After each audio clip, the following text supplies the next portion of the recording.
basic arithmetic on your calculator.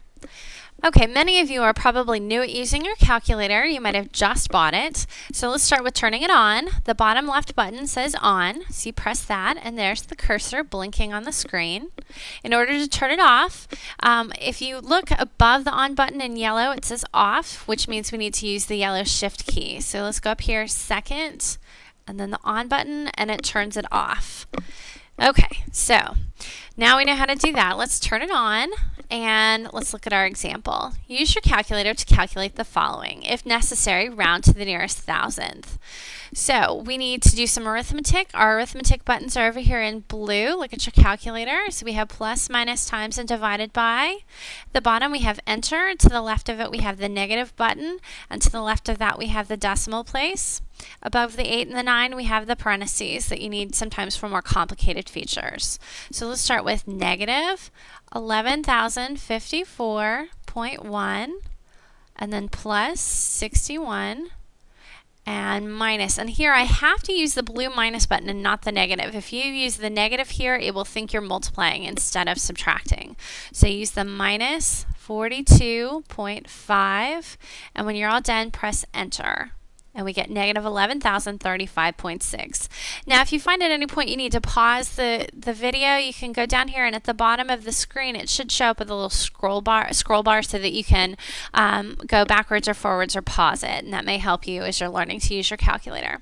All right, so let's put our answer up here in red. So there we go, negative 11,035.6. Now, part B, 5,000 times 1,034.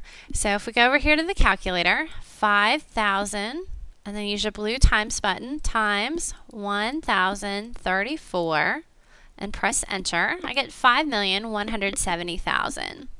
Now I can also type it using the parentheses as it shows on the slide. So I could do 5,000, and then above the 8, open the parentheses, 1,034, and close them, and then press enter, and I get 5,170,000. So let's put that on the slide in red.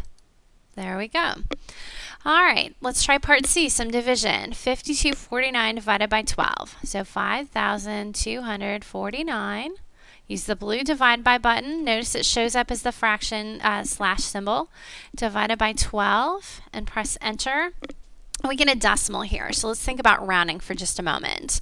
The directions say, if necessary, round to the nearest thousandth. And my math lab is very picky about this, and this is where you're going to do your quizzes and your homework, and of course on tests I will expect you to be able to round also.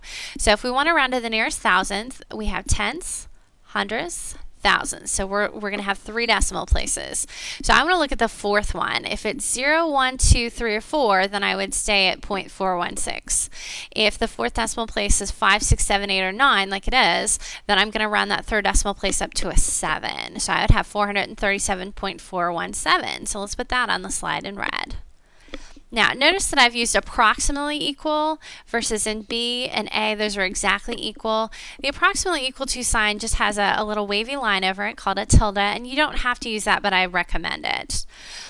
Now, part D, 4 times 10 times 5/8. If I have a fraction, but it doesn't involve addition or subtraction in the numerator or in the denominator, then I can just type it as it is.